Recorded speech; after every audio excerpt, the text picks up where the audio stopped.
The success of the archive exhibition brought a new kind of pressure to Tripper's table. Sophie found herself constantly under the microscope of high-end food critics who were looking for a flaw in her honest cuisine.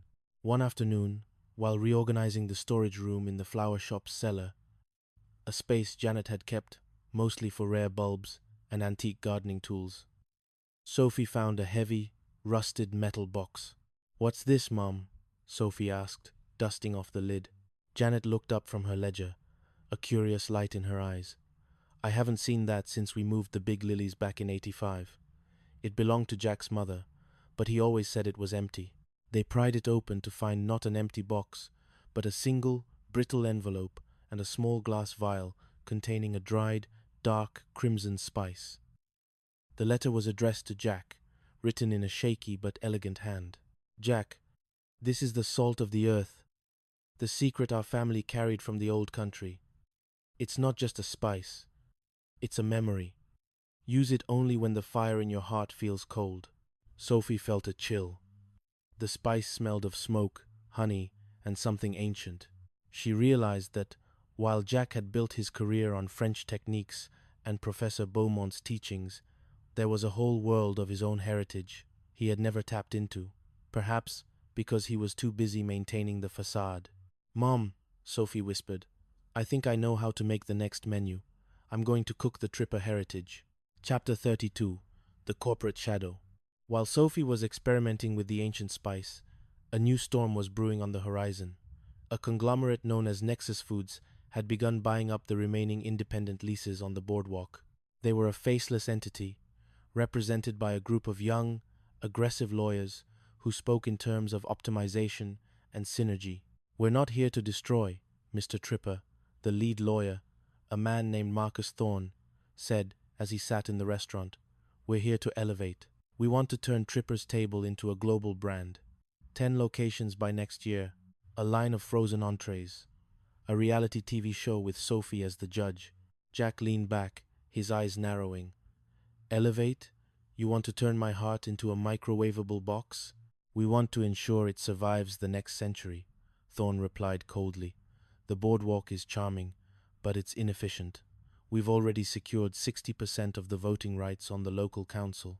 We can change the zoning laws with a single phone call." The threat was clear. If Jack didn't sell, Nexus would surround them with corporate chain restaurants, effectively choking out the authentic vibe that made Tripper's Table unique. Larry Dallas, who had been listening from the bar, snorted. "Synergy? I've got your synergy right here, Thorne. It's called Get Out of Our House." But Victor was worried. He knew the financial power of Nexus. "They don't just buy buildings, Sophie. They buy reputations. If we don't play along, they'll start a smear campaign that will make Sarah Graves look like a fangirl." Chapter 33. The Night of 1,000 Lilies. To fight back, Janet suggested a gala, a Night of 1,000 Lilies, to celebrate the boardwalk's history and the unveiling of Sophie's new heritage menu. It was a gamble. If the critics didn't like the new direction, or if Nexus managed to sabotage the event, the Tripper legacy would be over. The night of the gala, the boardwalk was transformed.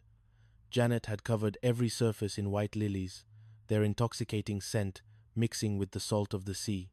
Sophie was in the kitchen, her heart pounding. She had used the salt of the earth in every dish, creating flavors that felt like they were pulled from a dream. But as the first course was served, a group of protesters appeared outside the restaurant, carrying signs that read, "Tripper's Table, built on lies and ditch the grifters." "It's Marcus Thorne," Victor hissed, watching from the window. "He hired them to disrupt the service." Jack stood up, his silver hair catching the candlelight. He didn't call the police. He didn't shout. Instead, he walked out to the protesters, carrying a tray of small, warm pastries Sophie had just made. "I know you're here to work," Jack said to the leader, a young man who looked more hungry than angry. "But even a worker needs to eat. Taste this. It's my family's history. If you still want to shout after you've eaten, I'll join you." One by one, the protesters took a pastry. The silence that followed was the most powerful thing Jack had ever seen. The flavor of the salt of the earth seemed to bypass their anger and reach something deeper, a shared humanity. By the time the main course was served inside, the protesters had laid down their signs and were sitting on the boardwalk, listening to the music. Chapter 34. The Deconstruction of Thorn. The gala was a triumph, but Marcus Thorn wasn't finished. He appeared at the end of the night, his face twisted in frustration. "You think a few pastries will stop us?" Thorn sneered. "We own the debt on your flower shop, Mrs. Tripper. We bought it from the bank this morning. If you don't sign the merger, we foreclose on Monday." Janet didn't flinch. She pulled a small, silver key from around her neck. "You bought the debt, Mr. Thorn, but you didn't check the bylaws of the bank. The Tripper family has had a perpetual trust since 1982, set up by Professor Beaumont himself. That trust covers any and all debt incurred by the flower shop or the restaurant in perpetuity. Your purchase is null and void." Thorn's face went pale. He hadn't counted on the architecture of Beaumont's foresight. The old man had built a legal sanctuary that was as solid as the arch Sophie had found in the blueprints. Larry Dallas stepped forward, his camera flash blinding Thorn. "Smile for the headline. Marcus. Nexus Foods. The Emperor has no clothes." Chapter 35. The Eternal Sunset. The sun set over Santa Monica one final time in the pages of their story.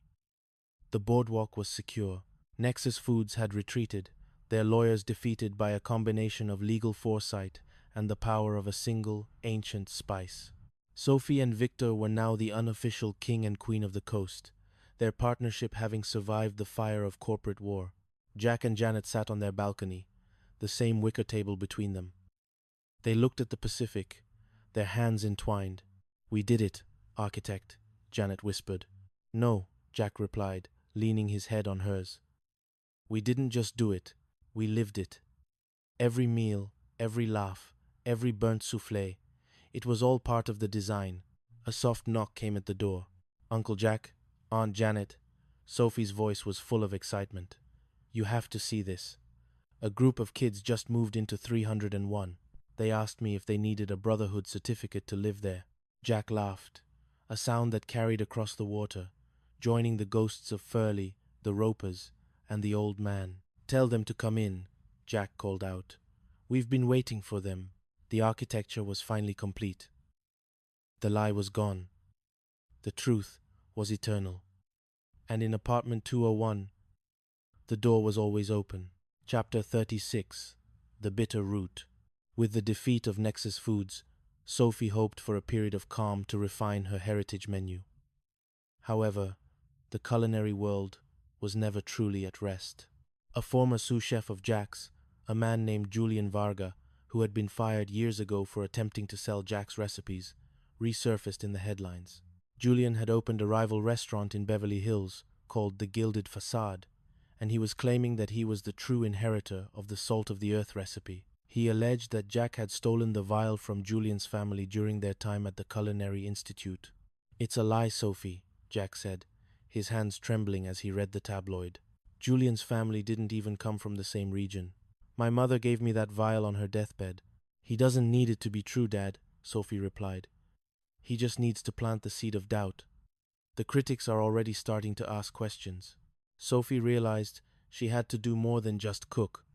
She had to prove the provenance of their heritage. She decided to track the lineage of the spice back to its source, a small, secluded village in the hills of Calabria, Italy. Chapter 37.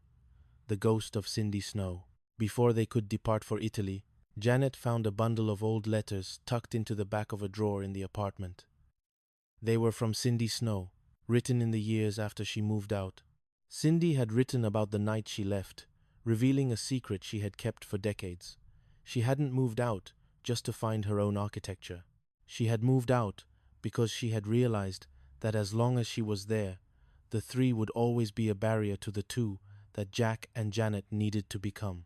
"I saw the way you looked at her, Jack," Cindy wrote, "and I saw the way she looked at you. You were both so busy protecting me that you were forgetting to protect each other. Moving out was the only way I could give you the space to be honest." Janet wept as she read the words. "She sacrificed her home so we could find ours," Janet whispered. "All those years we thought we were the ones helping her." The revelation added a new layer to the architecture. It wasn't just built on lies and truths, it was built on silent sacrifices. It gave Sophie a new sense of purpose for their journey. They weren't just searching for a spice, they were honoring the people who had made their lives possible. Chapter 38: The International Stage. The journey to Paris for the Global Culinary Summit was meant to be Sophie's grand introduction to the world stage. Victor went as her photographer, capturing every moment for a new book they were planning. But Paris was a battlefield. High-end French chefs looked down on Sophie's coastal fusion, and Julian Varga was there, whispering in the ears of the judges. "You're out of your league, Sophie," Julian hissed as they passed in the hallway of the Grand Palais. "And I have the backing of the old money."